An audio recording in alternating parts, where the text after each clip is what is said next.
요한 1서 제5장. 내가 하나님의 아들의 이름을 믿는 너희에게 이것을 쓰는 것은 너희로 하여금 너희에게 영생이 있음을 알게 하려 함이라. 그를 향하여 우리가 가진 바 담대함이 이것이니 그의 뜻대로 무엇을 구하면 들으시니라. 우리가 무엇이든지 구하는 바를 들으시는 줄을 안즉 우리가 그에게 구한 그것을 얻은 줄을 또한 아느니라. 누구든지 형제가 사망에 이르지 아니하는 죄 범하는 것을 보거든 구하라. 그리하면 사망에 이르지 아니하는 범죄자들을 위하여 그에게 생명을 주시리라. 사망에 이르는 죄가 있으니 이에 관하여 나는 구하라 하지 않노라. 모든 불의가 죄로 돼 사망에 이르지 아니하는 죄도 있도다. 하나님께로부터 난 자는 다 범죄하지 아니하는 줄을 우리가 아노라. 하나님께로부터 나신 자가 그를 지키심에 악한 자가 그를 만지지도 못하느니라. 또 아는 것은 우리는 하나님께 속하고 온 세상은 악한 자 안에 처한 것이며, 또 아는 것은 하나님의 아들이 이르러 우리에게 지각을 주사 우리로 참된 자를 알게 하신 것과, 또한 우리가 참된 자 곧 그의 아들 예수 그리스도 안에 있는 것이니 그는 참 하나님이시오 영생이시라. 자녀들아, 너희 자신을 지켜 우상에게서 멀리하라.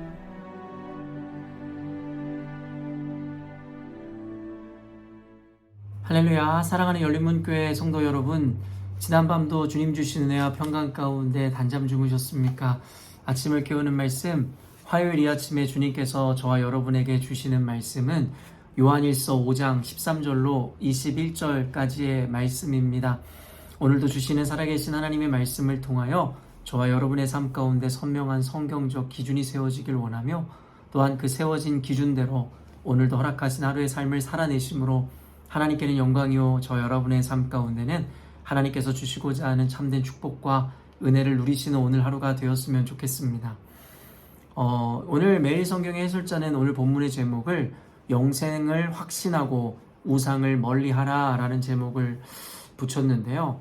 영생을 확신하고, 저는 개인적으로 신앙생활 하면서 이 확신이라는 단어 사용하는 것을 좀 우리는 신중할 필요가 있다라는 견해를 가진 이 목회자인데요. 확신이라는 것 자체가 부정적이거나 잘못됐다라는 것은 아니지만, 지나친 이 확신이라는 것에 대한 남용과 남발로 인해서 오늘날의 한국의 기독교인들과 교회가 어찌 보면은 건강하지 못한 방향으로, 또 온전하지 못한 삶이나 어떠한 이 사역들을 감당하고 있음에도 불구하고 스스로의 어떤 잘못된 행위라든가 이 사명 감당함에 있어서 그것을 스스로 당당하게 여기고 아무렇지도 않은 것 같이 여기는 그와 같은 부작용들이 일어나는 것을 많이 보아왔습니다. 말 그대로 확신이라는 것 자체가 잘못된 것이 아니라 그 앞에 어찌 보면 지나친 혹은 잘못된 이라는 형용사, 이 수식어가 붙음으로 말미암아 그 확신이라는 좋은 단어의 의미를 퇴색시키거나 변질시켜 버린 것은 아닌가라는 생각이 들더라는 것이죠. 그렇기 때문에 우리가 소위 말하는 구원의 확신이든 어떤 확신이라는 말을 사용할 때에 우리는 좀 더 신중을 기하거나 그 확신이라는 그 표현이 가지게 되어지는 그 무게라는 것에 대해서 우리는 인식한 이후에야 이 단어를 우리가 조심스럽게 사용할 수 있지 않을까라는 생각을 해보게 됩니다. 늘 이야기하지만 신앙이라는 것에 있어서 균형이 굉장히 중요합니다. 확신을 갖지 말라, 확신한다라는 이 표현을 쓰지 말라의 개념을 제가 여러분들에게 이야기하는 것이 아니라, 확신함 가운데서도 또한 우리 스스로의 죄인됨과 연약함에 대해 인지함으로 늘 최선을 다하고 늘 두렵고 떨림으로 민감하게 주님 앞에 구하고 응답받는 삶을 살아야 한다라는 그 균형에 대해서 이야기하는 것인데요. 성경에서는 우리들에게 늘 이 균형의 중요성을 늘 이야기하고 있습니다. 특별히 한국 교회가 너무 쉽게 가르쳤던 그 구원의 확신이라는 것에 대해서도 분명히 성경은 우리에게 그 구원의 확신에 대해서도 분명히 확신할 것에 대해서도 우리들에게 여러 이 관점에서 이야기하고 있지만, 그럼에도 불구하고 또한 두렵고 떨림으로 그 구원을 이루어 가는 삶 그 자체에 대해서도 무게를 굉장히 싣고 있습니다. 그래서 신학자들은 이와 같은 개념을 신학적 용어로 정리한 것이 바로 already but not yet이라는 개념이다라고 여러분들에게 수도 없이 가르쳐 왔습니다. 이미 임한 하나님의 나라, 또한 이제 앞으로 임할 하나님의 나라에 대해서 인식함으로 이미 임한 하나님의 나라에 대한 확신과 또한 그로 인한 안정과 평강은 누리되, 또한 앞으로 장차 올 이 하나님의 나라에 대한 믿음과 또한 소망을 가지고 오늘 하루도 열심으로 정결하고 거룩한 삶을 살아내야 한다라는 다소 모순적이지만 신앙적으로 이해할 때는 전혀 모순적이지 않은 이와 같은 중의적인 어떤 의미를 갖고 있는 이 개념에 대해서 우리는 잘 인식함으로 확신함 가운데 주어지는 평강과 또한 앞으로 오실 그 하나님의 나라 그리고 그 심판에 대한 두렵고 떨림으로 최선과 열심의 삶, 정직과 거룩의 삶을 살아낸다라는 이 긴장감 속에서 우리는 늘 신앙생활을 할 수 있어야 한다라는 것입니다. 어찌되었든지 간에 오늘 본문에는요, 이 자신의 어떤 하나님께 택함 받음에 대하여 또 자신이 구한 것들에 대하여 응답하시는 그 하나님에 대한 확신을 좀 더 강조하여 설명하고자 했었던 것 같습니다. 이유가 무엇이냐면 아마도 그때 당시에 이 이스라엘 백성들이 처해 있는 유대인들이 처해 있었던 상황들이 그들을 하나님의 앞에서의 어떤 확신, 특별히 다시 오시 그 예수 그리스도에 대한 어떠한 믿음의 고백과 그 확신을 흐트러뜨리고 흐리려고 하는 일들이 아마 벌어진 듯 합니다. 그래서 13절 말씀 보면 내가 하나님의 아들의 이름을 믿는 너희에게 이것을 쓰는 것은 너희로 하여금 너희에게 영생이 있음을 알게 하려 함이라. 아마도 율법주의자들이든 아니면 이단 사상가들이든 교회로 유입되어 결국에는 예수 그리스도를 믿음으로 이미 구원을 얻은 이 유대인들, 초대교회 교인들에게 아마도 그들의 믿음을 의심케 하고 불안하게 하는 어떤 환경을 조성하거나 그와 같은 거짓된 가르침을 아마 전하기 시작한 것은 아닌가라는 생각을 합니다. 그래서 요한은 이 서신서를 통해서 그들의 거짓 가르침이나 그 상황과 환경으로 인하여 예수 그리스도로 인해 그 믿음으로 인해 주어진 그 구원에 대해서 흔들리거나 그리고 불안해하고 두려워하던 그 성도들에게 그 확신이라는 것을 심어줌으로 그 평강과 평안으로 그들을 이끌기를 아마도 원했던 것 같습니다. 14절 말씀 보니 그를 향하여 우리가 가진 바 담대함이 이것이니 그의 뜻대로 무엇을 구하면 들으심이라. 결국에는 그 담대함, 어떻게 보면 하나님 앞에서의 그 믿음의 확신 가운데 생겨지는 담대함과 그리고 이 명확성이다라고 우리가 생각할 수 있을 것 같습니다. 성경에서도 분명히 하나님 예수의 이름으로 우리가 구한 것들 이미 받은 줄로 믿고 알지니라 라고 우리들에게 분명하게 가르치듯이 하나님 안에 거하는 자, 예수에게 속한 자들, 그들이 구하는 것마다 하나님께서는 반드시 분명히 응답하심이다 라고 성경이 우리들에게 가르치고 있더라는 것입니다. 아마도 어떤 이유나 상황인지는 모르겠지만 두려움 가운데 있던 이들, 그들은 그 환경과 상황을 이겨내기 위해 기도하고 있지만 아까도 이야기한 거짓 교사라든가 이단자들이 와서 가르치는 그들의 거짓 교리로 인해서 그들 안에는 구하면서도 두려움이 함께 있었는지 모르겠더라는 것이죠. 그래서 이 요한은 이렇게 그들에게 서신을 보냄으로 말미암아 너희들이 이와 같은 핍박과 어려움 가운데서 구하는 그 기도에 대하여 하나님 반드시 들으시고 응답하실 것이니 너희들은 그 가운데 평강을 누리라 라고 가르치고 있다라는 것이죠. 사랑하는 성도 여러분, 물론 이에 대한 가르침도 성경에서는 이 다양한 측면에서 우리들에게 이야기합니다. 믿고 구한 자들은 다 받을 줄로 알라라고 이야기하면서도 믿고 구하였음에도 불구하고 받지 못하는 자들에 대해서도 분명히 이야기하고 있기 때문입니다. 그렇기 때문에 우리가 이 가운데 이 믿음의 확신을 갖기 위해 먼저 점검해야 되는 것은 우리가 과연 하나님 앞에 속해 있는 존재인지에 대한 점검입니다. 하나님께 속해 있는지에 대해서 우리가 어떻게 알까? 사실은 가장 본질적으로 이야기한다면 누구도 알지 못합니다. 말 그대로 선택함이란 하나님 당신의 뜻과 의지에 의해서 우리를 택하신 것이지 우리 어떤 조건이나 모습으로 선택한 것이 아니기에 사실은 원론적이고 본질적으로 이야기한다면 그 뜻을 알 자 아무도 없다가 답인지 모르겠습니다. 그럼에도 불구하고 또 다른 측면에서 성경은 우리의 열매를 보아 우리가 하나님께 택함 받은 자인지 우리의 믿음이 진짜인지에 대해서 알 수 있다 하였듯이 결국엔 그 열매라는 것이 무엇일까요? 저는 여러분들에게 이와 같은 기준을 내어드릴 수 있을 것 같습니다.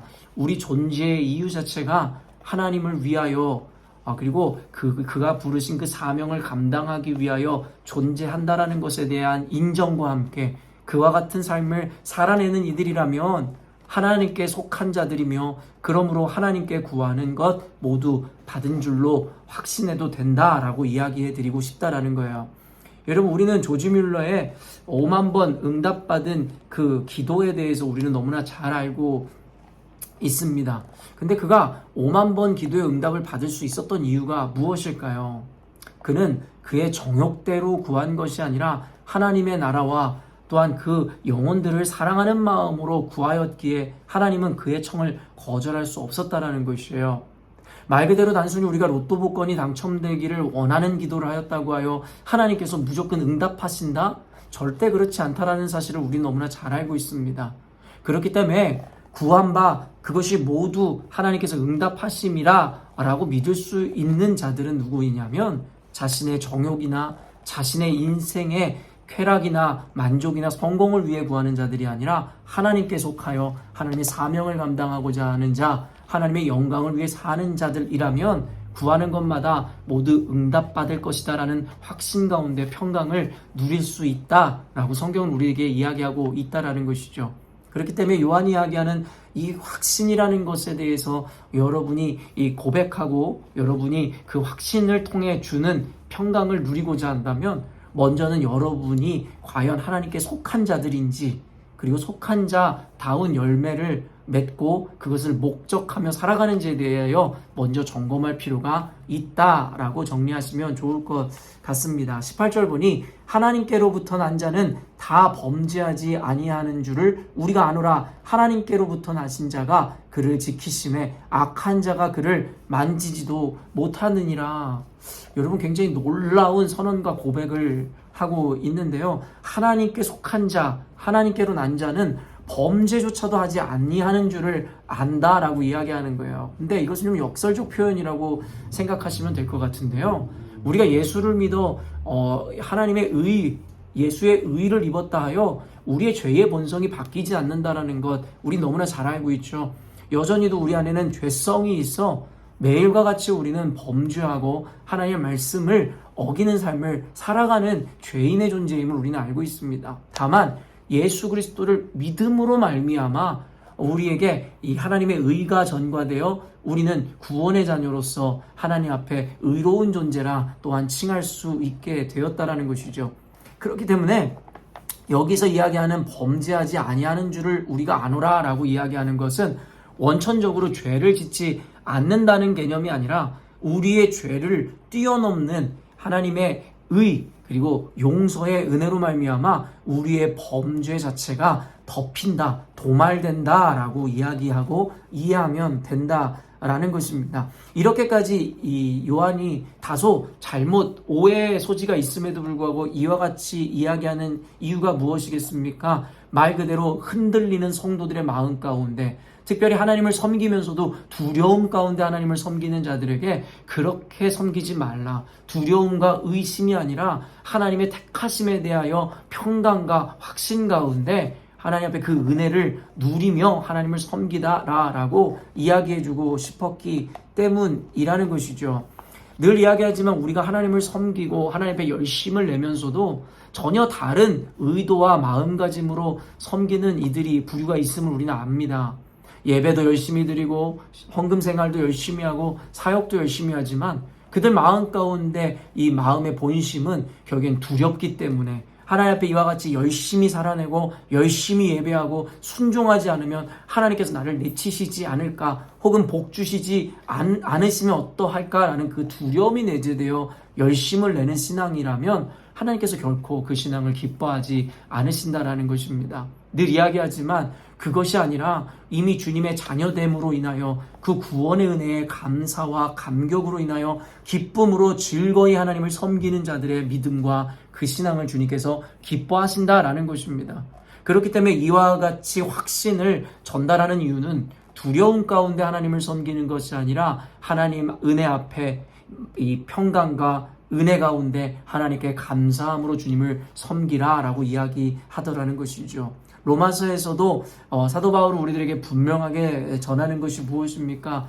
그리스도 예수 안에 있는 자에게는 결코 정죄함이 없다라는 거예요. 죄를 짓지 않아서가 아니라 예수 그리스도의 은혜로 말미암아 모든 허물과 죄를 덮는다 선언되어진 말씀처럼 결국엔 하나님 앞에 택함받은 우리들, 주님께 속한 우리들은 그 죄의 문제까지도 예수 그리스도로 인하여 해결함을 받을 수 있다라는 것입니다. 또한 주님께서 우리를 보호하시고 지키신다라는 고백, 그래서 악한 자들은 우리의 털끝 하나도 건들 수 없다는 믿음의 선언이 있는 것이죠. 그러면서 마지막에 우상에게 멀리하라. 21절 보면 자녀들아 너희 자신을 지켜 우상에게서 멀리하라.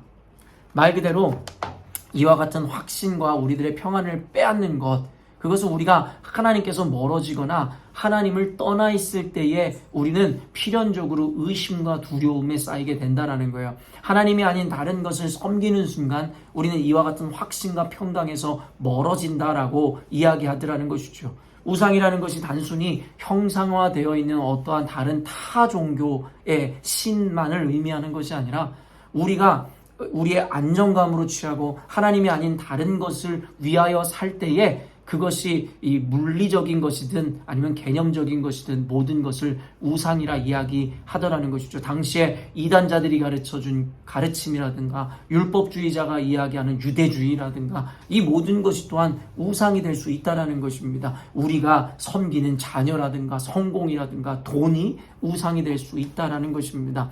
아까도 이야기했지만 이와 같은 확신을 통한 평강을 누리고자 한다면 우리가 점검해야 될 것은 과연 내가 하나님께 속한 자로 주님의 나라와 주님께서 허락하신 삶의 목적을 위해 사는지에 대해 점검하는 것이 우선이 되어야 한다라고 이야기했습니다. 그것은 우리가 우상이 아닌 온전히 하나님을 섬길 때에 이루어지는 확신과 그리고 그에 따른 평강임에 대해서 요한은 분명하게 전하고자 했던 것입니다. 사랑하는 열린문교회 성도 여러분, 오늘 말씀을 통해서 우리의 신앙을 뒤돌아보고 오늘도 우리가 하나님을 섬기는 자녀로서 살아갈 때에 우리의 마음가짐에 대해서 점검해 보기를 원하였습니다. 하나님 앞에서의 확신을 가짐으로 그 평안은 받아 누리되 그럼에도 불구하고 하나님 앞에서의 최선을 다하는 삶, 그것은 바로 하나님께 속한 자로서 주님의 사명을 받들어 사는 자들에게 이루어지는 다소 모순적이고 역설적이어 보이지만 분명히 이루어질 수 있는 개념임을 성경은 우리들에게 분명히 이야기하고 있습니다. 사랑하는 열린문교회 성도 여러분, 오늘 말씀을 의지함으로 더 이상 두려워하지 마시고 혹시나 하나님께 내침을 받을까, 하나님께 인정받지 못할까 더 이상 두려워하지 않는 여러분 되셨으면 좋겠습니다. 지난 주일 말씀 성탄 예배 때도 여러분들에게 이야기했지만 우리가 여전히도 죄인이었을 때에 주께서 우리를 사랑하심으로 예수께서 이 땅에 오셨고 우리를 대신하여 십자가에 못 박혀 죽으셨음을 잊지 마십시오. 우리가 완전하기 때문이 아니라 우리가 그에게 속해 있을 때에 그 어떤 것도 하나님의 사랑으로부터 우리를 떼어낼 수 없음을 믿는 믿음으로 오늘도 확신 가운데 평안 가운데 주님 앞에 최선의 삶을 살아내시는 저와 여러분이 되었으면 좋겠습니다. 함께 기도하겠습니다. 사랑하는 하나님 아버지, 감사합니다. 오늘도 귀한 말씀을 통하여 세상 사람들은 결코 이해할 수 없는 논리로 인하여 우리 가운데 증거를 남겨주시니 감사합니다. 주님 아버지, 우리 신앙인들로 하여금 늘 이 긴장, 영적 긴장을 놓지 않게 하여 주옵소서. 확신함 가운데서도 최선을 다하는 삶을 살아나게 하여 주시고, 우리가 때로는 의심의 구름이 우리를 둘러싸고 하나님에 대한 확신과 믿음이 무너질 때마다 이 말씀을 기억함으로 그 어떤 것도 심지어는 죽음과 사망조차도 하나님의 사랑으로부터 우리를 떼어낼 수 없다는 말씀을 하나님 고백하며 주님 앞에서의 그 평강을 누리게 하여 주옵소서. 최선은 다하되 더 이상 두려움 없게 하여 주시고 우리가 하나님께 택함 받은 자녀로서 하나님이 주신 목적과 사명을 이루기 위한 삶을 살아내므로 늘 주님이 주신 이 평강 가운데 살아나는 우리 모두가 되게 하여 주옵소서. 우리 사랑하는 열린문교회 성도들로 하여금 이 말씀의 비밀이 깨달아지는 순간을 허락하여 주시길 원하며 이 믿음으로 살아감으로 하나님 세상의 그 어떤 환경과 상황 가운데서도 늘 감사와 기쁨을 고백하는 우리 모두가 되게 하여 주옵소서. 감사드리며 예수님의 이름으로 기도합니다. 아멘. 사랑하는 열린문교회 성도 여러분, 오늘도 주께서 허락하시는 최고의 하루를 우리가 맞이하게 되었습니다. 오늘도 주님 주신 은혜를 따라 오늘 맡겨주신 그 사명, 그 목적을 이루어내는 삶, 최선을 다하는 삶을 살아내시는 저와 여러분이 되었으면 좋겠습니다. 아침을 깨우는 말씀은 내일 아침에 또 만나도록 하겠습니다.